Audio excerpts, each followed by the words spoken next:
칭찬이 굉장히 듣고 싶었던 우리 아내가 있었어요. 그런데 도무지 우리 남편들은 그 아내가 칭찬을 받고 싶어 한다는 걸 잘 모르죠. 눈치가 없습니다. 무눈치예요. 그 아내가 남편에게 이렇게 하죠.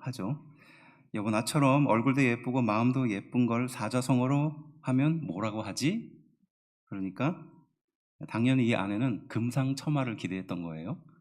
그랬더니 남편이 잠깐 고민하더니 뭐라고 대답했을까요? 자화자찬? 이러는 거예요. 자화자찬? 이러니까 순간 아내가 열이 확 올라가죠. 네. 아이, 그거 말고. 그러니까 이제 슬쩍 눈치를 보는 남편이 생각하면서 대답합니다. 뭘까요? 과대망상? 네. 아내가 속이 터지죠. 네. 다시 한번 꼭 참고 이렇게 힌트를 줍니다. 그거 말고 금자로 시작하는 말 있잖아. 금자로 시작하는 말. 얼굴도 예쁘고 마음도 예쁜 사자성어로 표현하면 뭐지? 그러니까 남편이 한참을 고민하다가 이 눈치 없는 남편이 깨달은 듯이 대답을 합니다. 뭘까요? 금자로 시작하는 금시초문. 눈치가 없어도 이렇게 없을 수가 없습니다. 저도 그런 것을 많이 느껴요. 아내가 다 먹이고 떠먹여 줬는데도 입을 벌릴 줄을 몰라요. 어떻게 생각해야 될까요? 아내들은 늘 말하는 것처럼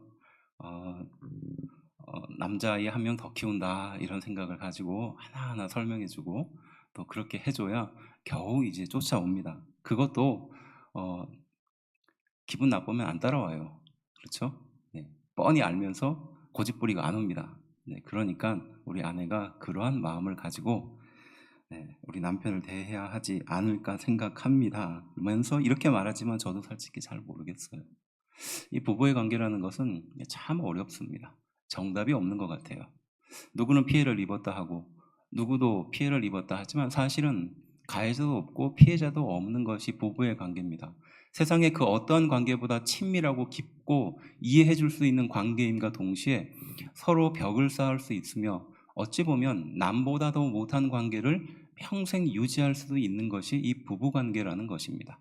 한번 갈라져 버린 이 틈 사이에 세상의 모든 바다를 다 부어도 산을 깎아서 채워도 채우지 못할 것 같은 그런 깊은 그런 갈라짐과 그런 단절이 있을 수도 있는 것이 부부관계입니다. 함께 읽은 말씀을 통해서 또 특별히 오늘 부부주의를 통해서 하나님께서 우리에게 이 부부주의를 허락하신 이유가 무엇이며 또 함께 옆에 있는 우리 배우자들을 허락하신 그리고 이 말씀으로 어떻게 이것을 은혜로 받아야 하는지 함께 말씀을 통해 은혜를 나누려고 합니다. 저는 개인적으로 추천하기로 우리 부부가 함께 앉아 있다면 손을 꼭 잡고 손을 꼭 잡고 그렇게 딛기를 바랍니다. 첫 번째, 너희 마음이 완악함으로 말미암아 주제입니다. 첫 번째 말씀이에요. 이 이야기가 처음 시작된 지점이 있어요. 이 이야기가 나오게 되는 어떤 동기들이 있거든요. 그게 무엇이냐면 5절에 나와 있는 것입니다. 오늘 본문 앞부분이에요. 너희 마음이 완악했기 때문에 이 교훈을 한다라는 것입니다. 이 완악했기 때문에 라는 이 말을 좀 주의 깊게 두고 마음에다 두고 이 주제를 좀 살펴보면 좋겠어요. 자, 2절 말씀은 이렇게 말합니다. 바리새인들이 예수께 나와 그를 시험하여 묻되 사람이 아내를 버리는 것이 옳으니까 이렇게 물으는 거예요. 바리새인들 누구죠? 율법학자입니다. 우리가 알고 있는 소위 말해서 랍비들인 거예요. 사람들에게 지혜를 알려주고 하나님의 말씀을 다시 재해석해주는 사람이에요. 이 사람들의 특징은 뭐냐면 그 당시에 주시는 말씀을 현재에 맞추어서 지혜를 버무려서 그렇게 사람들에게 설명해 주잖아요. 그러니까 우리가 잘 알고 있는 탈무드가 그 내용들을 모은 거거든요. 탈무드는 굉장히 광범위해요. 그리고 각 시대에 맞추어서 나누었던 이야기이기 때문에 지금 우리가 들으면 좀 의아한 구석의 내용들이 많습니다. 어쨌든 그 당시에는 그것이 하나님의 말씀으로서 적절히 잘 해석되고 그 당시에 이스라엘 백성들에게 말씀을 설명하기 위한 좋은 도구를 제공했던 사람이 바로 이 바리새인들, 랍비들이었어요. 율법학자라고도 볼 수 있습니다. 이게 약간 필요 충분 조건 같은 거예요. 그래서 많은 바리새인들이 실제로는 율법 학자였고 또 그 율법을 가르쳤던 사람들이기도 했습니다. 어쨌든 이 바리새인들이 예수님을 시험하기 위해서 묻는 거예요. 사람이 아내를 버리는 게 옳습니까? 그러니까 이 무슨 말입니까? 이 율법학자는 이 질문에 대한 답을 알고 있을 뿐만이 아니라 이 질문이 쉽게 해결할 수 없는 질문이라는 것을 전제로 깔고 예수님께 시험하기 위해서 묻는 거예요. 우리가 그런 내용들을 많이 보잖아요. 예수님을 시험에 빠뜨리기 위해서 당시에 로마의 동전을 가지고 와서 이 동전이 누구 겁니까? 이렇게 물어보죠. 그렇죠? 로마 겁니다라고 말하면 그것은 로마에게 속하는 거니까 이스라엘 백성들의 선지자가 아니게 되는 것이고, 하나님의 것입니다라고 되면 그건 로마의 반란을 일으키는 거니까, 이렇게 함정의 문제를 가지고 예수님께 도전하는 것이었어요. 그만큼 심각한 겁니다. 너희 마음이 완악했기 때문에 이 주제를 뽑아내기 위해서 이 질문, 사람이 아내를 버리는 것이 맞습니까? 이 말을 뒤집어 보면 남편이 아내를 많이 버렸다는 거예요. 왜냐? 당시의 여성은 소유의 개념이었거든요. 그리고 자녀도 소유의 개념이었습니다. 그래서 그 주인인 남편이, 그 아버지가 그 아내와 자녀의 소유권을 주장할 수 있는 사람이었어요. 그래서 좀 극단적으로 표현하면 버릴 수도 있고 팔 수도 있었던 상태였습니다. 이것을 배경으로 해서 보십시오. 율법의 선생이었던 그들이 현실과 말씀이 괴리된 이 질문을 갖고 물어보는 거예요. 영혼을 사랑하고 그들을 하나님의 백성으로 양육하고 길러야 될 그들에게 아내를 버리는 것을 습관적으로, 상습적으로 보이지 않게 했었던 이스라엘 백성들에게 어떻게 가르쳤느냐라는 겁니다. 말씀은 당연히 그 아내를 사랑하라 하고 한 몸을 이루라고 했지만 현실은 그렇지 않았던 거예요. 그래서 말씀대로 가르치자니 이스라엘 백성들이 반항할 게 뻔하고, 그렇다고 말씀을 타협하고 가르치자니 그건 말씀의 위배가 됐기 때문인 겁니다. 그래서 이 질문을 지금 했던 거예요. 아내를 버리는 것. 참 요즘 같은 세상에는 천인공노할 일이죠. 요즘 반대지 않습니까? 우리 남편들이 늘 불안하잖아요. 아내가 나를 버릴까 봐. 그렇죠? 지금 남편들이 막 눈빛이 왔다 갔다 하는데 그렇지 않습니까? 나이가 들면 들수록 우리 남편들이 아내 눈치를 많이 봅니다. 이유는 한 가지예요. 이 아내가 나를 버리지 않을까? 혹시 저기 모르는 데 갖다 놓지 않을까? 사실입니다. 저도 불안해요. 요즘 같은 세상에는 말도 안 되는 말이지만 당시로서는 사람이 남편을 버리는 것, 남편이 아내를 버리는 것이 어떻게 보면 암묵적으로 있었던 겁니다. 왜냐하면 앞서도 말했듯이 소유의 개념도 있었고요. 그리고 아내를 얻을 다른 어떤 통로들이 사회적으로 허용됐어요. 전쟁이 대표적인 예입니다. 또 노예가 대표적인 예예요. 전쟁을 통해서 노예들을 다량 흡수할 수밖에 없는 사회에서는 이 노예들을 누군가는 품고 있어야 되거든요. 그러면 그 사람이 누구겠어요? 가족의 주인이거든요. 그러니까 기존에 있었던 아내, 그러니까 조강지처라고 할 수 있는 그 사람들은 어떻게 대했을까요? 그들과 동등하게 대한 거예요. 그러니까 이런 일들이 흔하게 일어났다고 합니다. 또 보이지 않게 일어났다고 했어요. 그러니까 하나님의 말씀은 함부로 사람에 대해서 그렇게 대하지 말라라고 가르치고 너의 아내를 한 몸과 같이 여기고 소중하게 여기라고 가르쳤는데 사람들의 현실은 그러지 않았던 겁니다. 그리고 주변에서도 그렇게 암암리에 보이지 않게 행합니다. 또 이스라엘 백성이 아닌 그냥 외국 사람들, 로마 사람들, 이런 사람들은 공공연하게 그런 행동들을 했어요. 그때 모세의 대답을 사람들은 해결책으로 찾았습니다. 그러니까 이건 뭔가 좀 해결해야 되잖아요. 그렇다고 완전히 금지할 수도 없고 또 완전히 허용할 수도 없는 애매한 상황에서 당시 이스라엘 백성들이 찾은 해법이 뭐냐? 모세의 말이었어요. 그게 신명기 24장 1절입니다. 함께 한 목소리로 좀 읽어볼까요? 보여주십시오. 읽어봅시다. 시작. 사람이 아내를 맞이하며 데려온 후에 그에게 수치되는 일이 있음을 발견하고 그를 기뻐하지 아니하면 이혼 증서를 써서 그의 손에 주고 그를 자기 집에서 내보낼 것이요. 이겁니다. 그러니까 이 훨씬 그 전에, 수천 년 전에 모세 당시에도 이런 일들이 빈번하게 일어났습니다. 당시는 더 전쟁이 심했겠죠. 그래서 사람들 마음속에 이 아내의 소유라고 생각하는 그 사람들이 그렇게 전쟁을 통해서 얻은 새로운 노예와 결혼을 하기 위해서 아내를 버리는 거예요. 그런데 말씀에는 버리지 말라라고 했으니까 어떻게 했을까요? 어떻게 했을까요? 방치하거나 부당하게 버린 거예요. 방치하는 거예요. 그리고 부당하게 버리는 겁니다. 말도 안 되는 이유로 상대방에게 꼬투리를 잡아서 그렇게 버리는 거예요. 그러면 이 여성은 어떻게 될까요? 사회에서 완전히 고립되는 겁니다. 자신의 원래의 소유의 집으로 돌아갈 수도 없어요.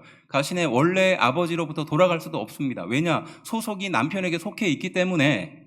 그래서 평생 남편의 그늘에서 그런 극빈한 삶을 살고 혹은 소외된 삶을 살 수밖에 없는, 사회적으로 최저층의 삶을 살 수밖에 없는 상황에 내몰리는 거예요. 그때 모세가 그것을 보면서 어떻게 대답해 주었나? 말씀대로 어떻게? 두 가지 조건이에요. 그에게 수치가 되는 일이 있거든, 이게 결격사항이 있거든 이라는 뜻이에요. 그리고 그를 기뻐하지 않으면 이라는 것은 실증이 나면 이라는 뜻이에요. 그러니까 아내를 맞아들였는데 그에게 아내의 삶을 유지할 수 없는 어떤 결격사항이 있거나 혹은 그에 대한 실증이 생기면 어떻게 하라? 이혼 증서를 써주라 이렇게 말합니다. 물론 말씀은 그렇게 가르치지 않아요. 하나님은 하나님께서 세우신 거룩한 관계로서 부부의 관계를 불러주었는데 그 현실을 보면서 모세가 소위 말해서 이혼 증서를 허락해 준 겁니다. 그러니까 이거예요. 아내로 있기에 문제가 있거나 다른 탓을 하지 말라는 겁니다. 그래서 그를 정당하게 보내어 주라라는 거예요. 일종의 허용인 거예요. 이것을 악의적으로 활용하고 사용하는 사람도 있지만 당시 이것보다 훨씬 더 악의적으로 사용했던, 앞서 말했듯이 여성을 방치하고 부당하게 버리는 그들을 향하여 일종의 경고죠. 그래서 허용을 해주는 면에서 이혼 증서를 써주어라 라고 모세가 당시 사람들에게 가르쳤거든요. 이 무엇을 말하는 걸까요? 그들이 갖고 있는 완악함을 말하는 겁니다. 완악함이에요. 이것은 아내도 마찬가지고 남편도 동일합니다. 당시로서는 아내가 소위 말해서 소유의 개념으로 피해를 받을 수밖에 없는 상황이지만 이것은 현대 우리에게 적용하면 같은 거예요. 완악함입니다. 이 완악함이라는 말에는 여러 가지 의미가 있는데요. 이 가능성을 항상 염두에 둔다는 것입니다. 그리고 비교의 대상으로 올린다는 것도 담겨 있어요. 그리고 원망의 대상도 여기에 포함하는 겁니다. 이게 완악함의 증거거든요. 가능성을 항상 두는 거예요. 이 사람이 아니면 난 저쪽으로 언제든지 갈 수 있어. 이런 거죠. 이게 아니면 난 이쪽도 선택할 수 있어. 이 가능성입니다. 비교 뭡니까? 드라마에 나오는 키가 190이 되고 스포츠카를 타고 그 사람이 갑자기 장바구니 들고 가는 나한테 찾아온다? 이런 환상 같은 거죠. 그런데 집에 왔더니 남편은 곰처럼 소파와 한 몸이 되어 있고 배는 이만큼 나와가지고 그러면 비교가 되잖아요. 여러분들은 안 되나 봅니다. 원망입니다. 아니 처음에 나를 그렇게 사랑한다고 하고 그렇게 별도 달도 따주겠다고 그렇게 말만 해놓고 별은커녕 별사탕도 안 주는데. 완악함이 갖고 있는 특성이에요. 어떤 가능성을 항상 열어두는 겁니다. 그리고 비교의 대상을 항상 찾아요. 그리고 원망의 대상을 찾는 겁니다. 이것은 남성이나 여성이나 똑같습니다. 아내나 남편이나 다르지 않아요. 그렇지만 안타깝게 현대 사회는 이 가능성에 대해서 늘 열려있다라고 우리에게 가르치고 교훈하고 있어요. 우리가 보고 있는 드라마, 우리가 보고 있는 뉴스, 우리 주변의 사람들이 하는 이야기에는 항상 이 완악함이 숨어있는 말들을 하고 있어요. 그리고 당시 아내를 소유물로 여겨서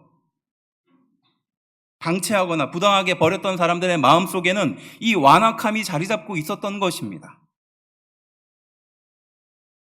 그래서 예수님께서 이 말씀을 예로 들면서 모세가 어쩔 수 없이 허용하면서 이혼 증서를 써줬던 것을 너희는 기억하냐? 그렇게 할 수밖에 없었던 완악함이 그들 가운데 있었기 때문이다라고 예수님은 지적하는 겁니다. 이 말의 진짜 의미는 무엇이냐? 아내, 남편은 가능성과 비교와 원망의 대상이 아니다라는 것을 말하고 있는 줄로 믿습니다. 그렇잖아요. 우리가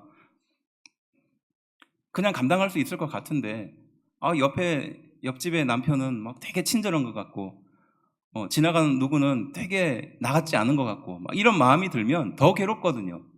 근데 그러한 비교의 대상에 남편을 두지 말라는 겁니다. 아내를 두지 말라는 거예요.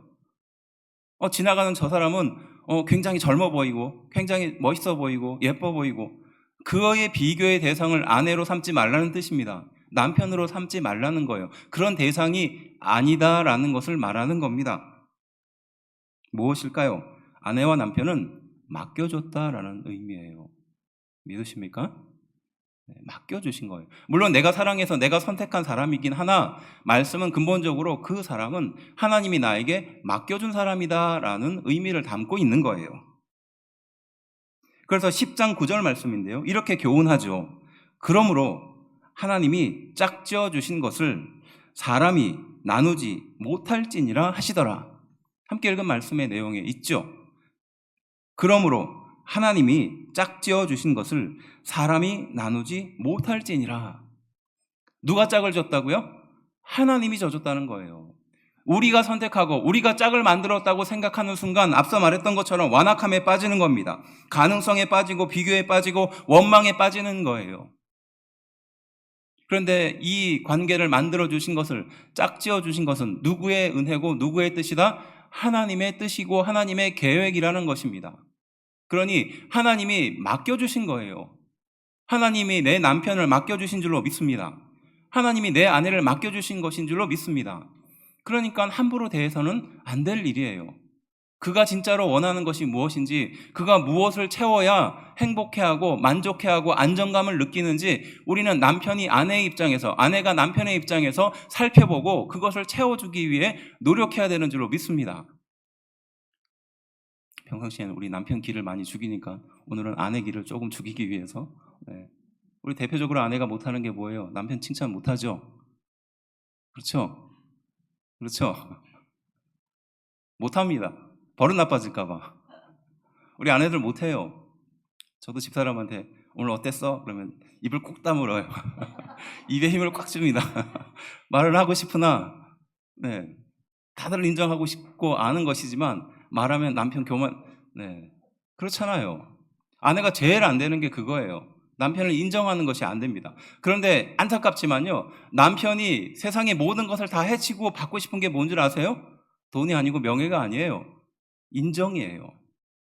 남편은 그것에 목숨을 겁니다. 저도 그래요. 아내의 인정의 한마디가 남편의 인생을 바꿔요. 별거 아니거든요. 작은 거 하나를 인정해 주십시오. 그러면 남편이 변화해요.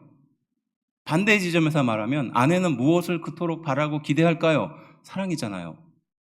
앞서 말한 것처럼 꽃으로 비유하면 그 꽃을 맡겨주셨으니 그 꽃을 잘 가꾸기를 바라는, 잘 가꿈받는 그런 관심을 받는 거예요. 아내가 원하는 거 아니겠습니까? 하나님이 짝 지어주셨다는 것은 하나님이 이 짝을 지어주시고 만들어주셨다는 겁니다. 내 선택이나 내 인도와 내 어떤 것이 개입된 것이 아니라 철저하게 하나님께서 인도하시고 계획하신 관계인 줄로 믿습니다. 물론 무조건 이혼이 안 된다는 말은 아니에요. 저도 이제 상담을 하거나 이런 전문적인 상담의 영역에 들어가 보면 진짜 정말로 극단적인 상태에 이르는 부부의 관계들을 보거든요. 그러니까 정말 착취하거나 정말로 이 생명이 걸릴 만한 그런 일들로 인해서 마지막까지 참고 견디는 그런 관계들을 볼 때가 있어요. 남편뿐만이 아니라 아내도 마찬가지입니다. 근데 그런 경우를 제외하고 우리가 보통 일상적으로 자신의 선택이라고 생각하기 때문에 많은 잘못들을 저지르는 게 사실이거든요. 앞서 말한 것처럼 완악함에 빠져 있습니다. 자꾸 가능성과 어떤 만약이라는 의미를 자꾸 붙여요. 그리고 자꾸 누군가와 비교합니다. 그리고 자신의 어떤 상태를 어떻게 원망하려는 것에 붙들려 있어요.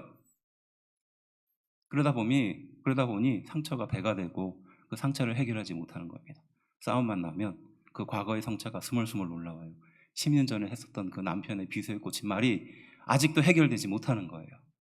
20년 전에 했었던 그 아내의 말 한마디가 내 마음속에 깊이 상처가 되어서 박혀 있는 겁니다. 잊어버린 줄 알았는데 그런 싸움이 생길 때마다 아니면 그런 상처가 다시 한번 꺼내질 때마다 그것을 못 버리는 거예요. 하나님께서 짝 지워주신 줄로 믿습니다. 하나님의 계획과 인도에 가능성과 비교와 원망은 누가 할까요? 하나님이 우리를 인도하시고 하나님이 누군가의 인생을 책임져 주시는데, 그럴 때 누가 가능성을 비교하고 또 비교의 상태에 빠지고 원망의 상태에 빠지는 건 누가 이렇게 할까요? 노예들이 하는 거거든요. 노예들이 그렇게 하지 않습니까? 누가 그렇게 했습니까? 우리가 잘 알고 있는 이스라엘 백성들이 애굽에서 있었을 때 그 애굽에 있었던 사람들이 거기를 빠져나오면서 어떻게 했어요? 비교했어요. 그리고 가능성을 항상 열어뒀습니다. 그리고 틈만 나면 원망하지 않았습니까? 기적과 같은 일을 경험했을 때는 막 기뻐 춤추면서 뛰다가 갑자기 어려움이 닥치고 목이 말라지고 막 적들이 눈앞에 오면 어떻게 했어요? 차라리 우리가 애굽에서 살면 좋았겠다. 거기에 갔었으면 거기에서 훨씬 맛있는 것을 먹었을 텐데, 그리고 왜 나를 여기까지 인도했는가? 지도자를 공격하고. 그게 어떤 상태였습니까? 그게 노예의 상태였잖아요.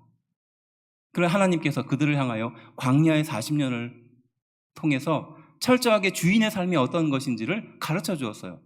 주인의 삶은 무엇일까요? 하나님께서 인도해 주시는 대로 그것을 보고 따라가는 거예요. 그리고 자신의 미래에 대해서 스스로 책임질 줄 아는 것입니다. 그 전까지는 노예로 살았기 때문에 항상 누군가에게 책임을 돌리고 원망을 가졌던 사람이 이제는 자신의 발걸음을 하나님께 맡기며 거기를 순종하는 거예요. 이 순종과 주인의 삶이 좀 안 맞는 것 같지만 사실은 철저하게 이스라엘 백성들이 40년 동안 배운 것이 바로 이 순종이었어요. 순종하지 않으면 주인의 삶을 살 수 없기 때문에 그렇다는 것입니다. 마치 무엇과 같은가? 책임을 지지 않으려는 노예인 겁니다. 그렇지만 이는 자신의 소유가 내 것이라고 착각하는 겁니다. 아내도 내 소유고 남편도 내 소유인 거예요. 그렇지만 실제로는 책임지지 않습니다. 항상 원망의 상태, 가능의 상태를 열어놓는 거예요. 그리고 결정적인 순간에 손을 떼는 거죠. 그렇지만 책임지는 청지기는 어떤 사람입니까? 책임지는 청지기, 이 모든 것이 하나님께서 나에게 맡겨주신 것이기 때문에 이 맡겨주신 것에 최선을 다하고 잘 가꾸어서 다시 원래의 주인에게 돌려주어야 한다라는 책임감을 갖고 있는 사람이라는 것이죠. 이스라엘 백성들이 그렇게 훈련받은 줄로 믿습니다. 마찬가지로 부부의 관계도 그렇게 세워주신 줄로 믿습니다. 부부는 하나님이 짝 지워주신 것입니다. 믿으시죠? 청지기의 마음으로 영원히 내 것일 수 없는 그 사람을 하나님이 만나게 해주셨고 짝으로 살게 해주신 것인 줄로 믿습니다. 그래서 그를 향한 책임감을 갖고 그를 가꾸고 자라게 해 주어야 하는 것이 이 청지기의 역할입니다. 비유를 하면 씨앗을 심죠. 하나님께 그 귀한 씨앗을 받았어요. 그래서 우리는 그것을 땅에 심습니다. 무엇이 날지는 몰라요. 거기에 매일매일 물을 주고 어느 날 갑자기 거기에서 싹이 올라옵니다. 그 싹이 올라오는 것이 얼마나 감동적인지 매일매일 들여다봐도 지치지가 않아요. 그리고 거기에서부터 꽃대가 올라와서 예쁜 꽃을 피울 때까지 바람이 불까 또 햇볕이 뜨거울까 늘 그렇게 챙기고 관리하고, 그래서 아름다운 꽃이 피어졌을 때 그 꽃을 주신, 그 씨앗을 주신 하나님께 돌려보내야 되는 사명과 사역을 갖고 있다면 우리의 이 원망이 또 우리의 이 비교가 우리의 이 가능성이 사라지게 될 줄로 믿습니다. 두 번째는요, 사람이 나누지 못할지니라. 두 번째, 사람이 나누지 못할지니라. 하나님이 짝지어 주셨으니 사람이 나누지 못한다는 이 10장 9절의 말씀, 이 뒷부분에 사람이 나누지 못한다라는 이 말은요 굉장히 강력한 의미를 갖고 있어요. 무엇이냐 하면 함께 멍에를 진다라는 뜻입니다. 함께 멍에를 진다라는 의미를 담고 있어요. 약간 좀 뜬금없죠? 사람이 나누지 못한다는 것은 마치 운명이고 어떤 쇠사슬 같은 것이라고 생각하기 쉬운데 여기에는 함께 멍에를 진다라는 의미가 담겨 있어요. 우리가 멍에를 진다라는 것은 평상시에 잘 이렇게 경험해 볼 수 없는 말이잖아요. 그렇죠? 우리가 소가 돼가지고 멍에를 질 일도 없고, 그런데 특별히 멍에를 함께 지는 겁니다. 굉장히 의미가 강력한 게 담겨 있어요. 두 마리의 소가 하나의 멍에에 매달려 있다는 것은 어떤 뜻일까요? 비슷한 체급으로 묶인다는 거예요. 한쪽이 양이고 한쪽이 염소라면 그게 멍에가 제대로 되겠어요? 한쪽이 소고 한쪽이 염소라면 그게 제대로 되겠습니까? 두 마리의 비슷한 힘을 가지고 있는 그 대상이 같은 멍에를 매게 되면 필연적으로 어떤 일들이 일어날까요? 협력해야 되는 겁니다. 그리고 둘 중에 한 명의 누군가의 리드가 필요한 거예요. 그래서 함께 멍에를 지기 위해서는 누가 잘나서 리드하는 것이 아니라 누군가 한 명은 리드를 해야 되고 그 둘이 협력을 해야 되는 것입니다. 그렇죠? 자기 힘을 따라서 각자의 길을 간다면 그건 같은 멍에를 매는 것이 아니에요. 사람이 나누지 못한다는 의미는 그것입니다. 함께 멍에를 지는 관계로 부부의 관계를 불러주셨다는 뜻이에요. 두 존재가 긴밀하게 연결되어 있고 같은 힘으로 동일한 방향과 목적을 가지고 가야 한다라는 것을 말하는 것인 줄로 믿습니다. 멍에를 매는 것은 서로의 의지와 방향을 한 곳에 맞추겠다는 일종의 선포고 일종의 포기의 선언이에요. 아직도 죽이지 못하는 자기의 상태를, 자신의 그 영향력을 상대 배우자에게 끼치고 미치고 영향력을 통해서 자기가 원하는 대로 이끌고 가겠다는 것은 진정으로 함께 멍에를 지는 관계가 아니라는 의미예요. 분명히 누군가 한 명은 리드를 해야 합니다. 그 리드한 그 사람에게 모든 것을 다 맞추라는 의미가 아니라 이런 리더가 가는 방향에 변화를 꾀할 수 있도록 자신의 상태를 그 사람에게 맞출 수 있도록 노력하라는 의미예요. 하지만 끌고 가는 그 사람마저도 이 따라오는 사람이 같은 능력과 힘을 갖추고 있지만 현재 자신의 상태에 쫓아와주고 지지해주고 따라와준다는 사실을 늘 기억해야 하는 겁니다. 잘나서 리드한 것이 아니라 능력이 대단해서 리드한 것이 아니라 맡겨주었기 때문에 리드하는 것이에요. 그리고 따라가는 사람도 능력이 부족해서 따라가는 것이 아니라 그 일을 통해서 한 가지의 목적과 방향으로 가야 하기 때문인 것인 줄로 믿습니다. 동등한 관계거든요. 이 멍에를 맨다라는 것은 그런 의미입니다. 신약성경 보면 고린도전서 6장 14절에요. 믿지 않는 자와 멍에를 함께 매지 말라라는 의미가 있거든요. 말씀이 있어요. 이 말씀을 좀 오해하면 세상과 분리하고 완전히 멀어지라. 그러니까 세상 사람들과 함께 멍에를 매지 말라 이런 의미로 생각할 수 있어요. 근데 이게 진짜 갖고 있는 의미는 뭐냐면요. 사실 우리가 그렇잖아요. 세상 사람들과 같은 멍에를 맨다는 건 뭘 말하는 걸까요? 그들과 결코 우리는 같은 소망을 가질 수 없다는 것을 말하는 겁니다. 그렇지 않습니까? 저도 과거에 초등학교, 중학교, 고등학교를 졸업했는데 당시에 그 친구들을 만나면 얼마나 좋아요. 나의 그 순수했던 모습을 기억하고 그때 당시에 추억으로 젖어들면서 정말 아무것도 없이 그렇게 다 내어줄 수 있는 그런 사람의 관계처럼 보이잖아요. 하지만 그 착각입니다. 착각이에요. 다들 알고 있지만 서로 모른 척하는 착각일 뿐인 겁니다. 같은 소망을 가질 수가 없어요. 근본적으로 다르기 때문에 그렇습니다. 똑같은 것을 경험하더라도 그 사람이 느끼는 소망과 내가 느끼는 소망은 다르기 때문에 그렇다는 것이에요. 그래서 믿지 않는 자와 멍에를 함께하지 말라라는 의미는 그들과 우리는 결국 같은 소망 안에 있지 않기 때문에 그들에게 끌려다니거나 그들의 마음을 얻기 위해서 많은 것을 희생할 이유가 없다라는 것을 강조하는 것입니다. 세상의 덧없음에 또 그것에 생명이 없음을 알면서도 쫓아가면서 따라가려고 하는 그 인간의 마음을 말하는 것이에요. 거기에는 소망이 없다는 것입니다. 그런데 우리 예수님은 어떻게 말씀하십니까? 마태복음 11장 29절부터 30절 이렇게 말씀하시죠. 우리 함께 한 목소리로 읽어볼까요? 읽어봅시다. 시작. 수고하고 무거운 짐진 자들아 다 내게로 오라. 내가 너희를 쉬게 하리라. 나는 마음이 온유하고 겸손하니 나의 멍에를 메고 내게 배우라. 그리하면 너희 마음이 쉼을 얻으리니. 아멘. 예수님이 직접 이 멍에라는 말씀을 하시면서 앞서 말한 것처럼 사람이 나누지 못한다. 그리고 나의 멍에를 메어라 이렇게 말합니다. 그 멍에를 메는 곳에 진정한 쉼과 안식과 평안이 있는 줄로 믿습니다. 진정한 소망이 있는 거예요. 그래서 예수님이 내 멍에를 메고 내게 배우라는 겁니다. 예수님과 멍에를 함께 맨다는 것은 같은 방향과 목적에 따라 살아간다는 것이고, 예수님의 그 인도하심에 우리가 따라가고 쫓아가는 것입니다. 그럼에도 불구하고 예수님은 우리의 상태를 너무 잘 알고 계셔서 우리를 배려해 주시고 우리를 무시하지 않는 그런 관계로 이끌어 주시는 줄로 믿습니다.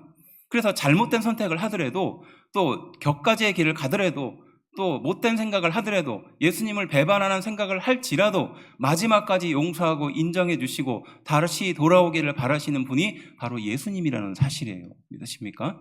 이게 멍에를 매는 관계지 않습니까? 그럴 때 우리는 온유함을 찾을 수 있고 겸손함을 찾을 수 있고 진정한 마음의 쉼을 얻을 수 있다는 것이 예수님의 말씀입니다. 이 관계가 누구에게 있다고요? 우리 부부에게 있다는 것이에요.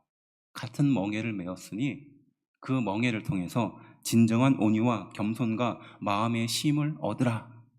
그런 의미에서 함께 멍에를 지라라는 의미로 우리에게 말씀해 주신 줄로 믿습니다. 다른 두 존재가 깊은 연합과 협력으로 같은 목적으로 나아가는 것은 사실 기적입니다. 그리고 그것은 부부에게 허락된 굉장한 능력이에요. 하나님이 우리를 같은 멍에를 지도록 하셨기 때문에 이것은 결코 사람이 나눌 수 없는 것입니다.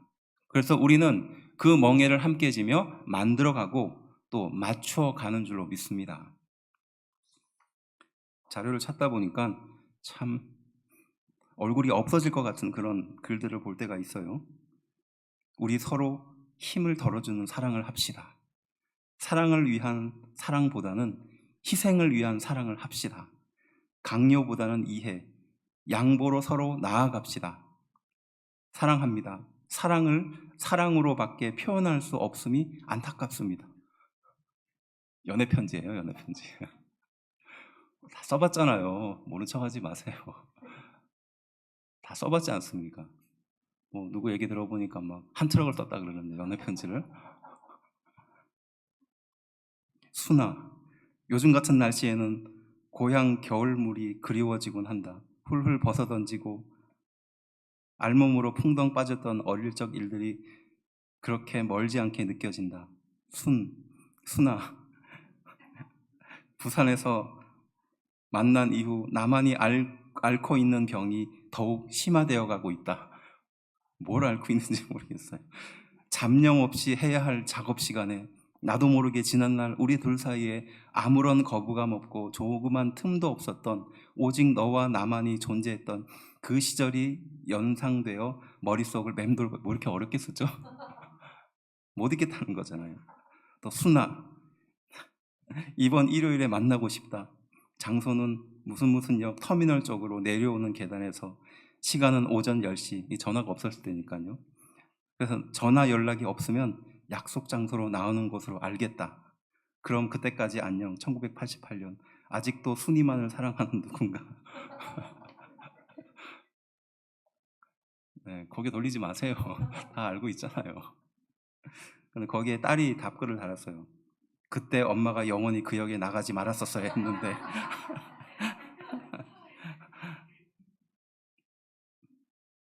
사람이 나누지 못하는 관계로 우리를 불러주신 줄로 믿습니다. 함께 멍에를 지는 관계로 불러주신 줄로 믿습니다. 마지막 세 번째 메시지는 짧게 요약하면 한 몸이니라는 주제예요. 8절 말씀인데요. 이렇게 말합니다. 그들이 한 몸이 될지니라. 이러한즉 이제 둘이 아니요 한 몸이니. 창세기 2장 24절은 바로 그 창세기에 하나님께서 우리와 남자와 여자를 지으신 이후에 하신 말씀인데요. 이렇게 말합니다. 이러므로 남자가 부모를 떠나 그의 아내와 합하여 둘이 한 몸을 이룰지로다. 이렇게 말하죠. 이 말씀을 예수님이 그대로 가지고 와서 바로 함께 읽은 본문에 그대로 적용시킨 거예요. 그게 이 말의 의미입니다. 그러니까 하나됨의 가치가 있다는 거예요. 우리를 한 몸으로 부르신 목적이 있다는 것입니다. 그래서 이 하나됨의 가치를 손상시키는 것들이 있는데요. 간단히 말씀드리면 우리의 취약한 감정의 상태를 드러내게 돼요. 그리고 잘못된 습관으로 빠져들게 만들죠. 그리고 우리를 극단적인 상태, 생각으로 빠져들게 만들고 마지막으로 공동 책임으로부터 회피하게 만듭니다. 그런데 하나가 되어서 누릴 수 있는 것들이 있는데 무엇이냐? 내가 이해받고 나를 이해해 줄 수 있는 상대와 함께 길을 걸어가는 겁니다. 그리고 마음의 쉼을 얻게 돼요. 그리고 닮아갑니다. 그리고 다듬어져 갑니다. 그리고 축복을 함께 받습니다. 이것이 하나됨을 통해서 누리는 것이에요. 베드로전서 3장 7절 말씀, 3장 17절 말씀 이렇게 말합니다. 남편들아 이와 같이 지식을 따라 너희 아내와 동거하고 그를 더 연약한 그릇이요 또 생명의 은혜를 함께 이어받을 자로 알아 귀히 여기라. 이는 너희 기도가 막히지 아니하게 하려 함이라라고 말해요. 그래서 남편이 아내를 더 귀한 그릇으로 여기라라는 말씀에 이 메시지 중간에 들어와 있는 것이 뭐냐? 생명의 은혜를 함께 이어받을 자라는 겁니다. 축복을 함께 이어받을 자, 이게 옛날 번역이거든요. 그러니까 함께 있는 남편은 축복을 함께 이어서 받는 한 몸의 상태다라는 것을 이렇게 설명하는 거예요. 반대지종으로 말하면 함께 이어받는 것의 반대는 뭘까요? 함께 징계를 받는 겁니다. 공동 책임이라는 거죠. 아내와 남편의 상태에 대해서 우리는 서로 공동 책임을 갖고 있다는 겁니다. 누구와 같이? 자녀와 같이. 하나님이 우리에게 생명을 주신 그 자녀를 잘 양육하고 길러야 되는 그 공동 책임이 있는 것처럼 아내도 남편도 그러한 관계로 불러주셨다라는 것입니다. 맡겨진 존재죠. 상대의 취약함을 이해하고 채워주어서 연약한 그릇으로 생각하며 그가 정말로 필요한 것들을 채우고 공급해 주므로 그가 진정한 쉼과 평안을 얻도록 한 몸의 상태를 유지하도록 우리는 그렇게 불러주셨다라는 말씀인 줄로 믿습니다. 내가 쉬기 위해서, 내가 평안함을 얻기 위해서 사는 것이 아니라 상대가 쉼을 얻기 위해서, 상대가 평안함을 얻기 위해서 불러주신 관계인 줄로 믿습니다. 말씀을 정리하며 이 신학자 이야기를 하지 않을 수가 없었습니다. 왜냐하면 이 신학자는 2000년대 미국의 최고의 신학자 중에 한 명이었어요. 타임지가 선정한. 이름은 스탠리 하워드 어워스라는 사람인데요. 유명한 책, 많이 읽혀지고 번역된 책이 한나의 아이라는 책인데요. 그 책의 앞부분에 어떻게 시작하냐면 나는 스탠리 하워스가 될 생각이 애초에 없었다 이렇게 시작됩니다. 그러니까 남들이 그렇게 말하는 최고의 신학자, 그런 삶을 사는 그런 사람이 될 생각이 나는 없었다라고 그 책이 시작되거든요. 자신은 사실 가난한 벽돌가ung의 아들로부터 시작되었고 그렇게 하나님께서 그를 최고의 신학자로서 세워가는 과정을 말하는 겁니다. 그는 윤리학이나 정치신학, 이 교회의 정치적인 입지에 대해서 아주 자세히 또 현실에 입각한 그런 내용들을 잘 다루었던 신학자였어요. 사람들의 칭송을 받았습니다. 그런데 그가 사람들에게 결정적인 관심을 받게 되는 그런 계기가 있었는데 그게 무엇이냐? 아내 때문입니다. 아내는 우울증을 오랫동안 앓고 있었어요. 결혼 초기부터 그런 우울증의 어려움 속에 살았습니다. 그는 그의 아내와 24년을 함께 살았습니다. 하지만 안타깝게도 그의 아내는 그보다 먼저 세상을 떠났습니다. 그런데 그 24년의 삶이 어떠했는가? 지독히 어렵고 괴로웠습니다. 왜냐? 그 아내가 앓고 있었던 병 때문에 끊임없이 삶의 분노를 남편에게 쏟아냈었어요. 그래서 그동안 계속해서 아내는 남편에게 이혼을 요구합니다. 그래서 자살도 여러 번 시도하죠. 여러 번 병원에 입원한 응급실에 있는 아내를 맞이하는 그런 내용도 볼 수가 있어요. 결국 이 아내는 50대 후반의 우려성 신부전으로 인해서 죽게 되지만 그 이후에 사람들은 그를 너무 잘 알기 때문에 그 기자들이 그에게 질문해요. 이 유명한 신학자 그리고 그와 함께 동반자였던 아픈 아내의 삶을 궁금해하면서 당신의 결혼 생활은 어땠습니까? 당신의 부부 생활은 어땠습니까? 그 대답을 듣고 싶은 거예요. 그래서 그가 했던 말 중에 참 이렇게 생각이 드는 그런 말이 있어요. 어떻게 말했는지 한번 잘 들어봅시다. 나는 우리의 상황을 비극이라고 여기지 않습니다. 사실 비극보다는 비애감이 우리 결혼 생활을 설명하는 것이 더 적절한 단어 같습니다. 그녀와 함께 살면서 나는 삶을 통제할 수 없을 때 어떻게 살아야 하는지 그 방법을 배웠습니다. 그리고 뒷부분에 이렇게 말하죠. 사람들은 내가 그런 질문에 답할 수 있을 거라고 생각합니다. 왜냐하면 자신은 신학자니까요. 그런데 나는 그런 질문에 어떻게 대답해야 할지 모릅니다. 오히려 내가 신학자로서 살아온 지난 세월 동안 배운 것이 있다면 누구도 그런 질문에 대답을 시도해서는 안 되는 것입니다.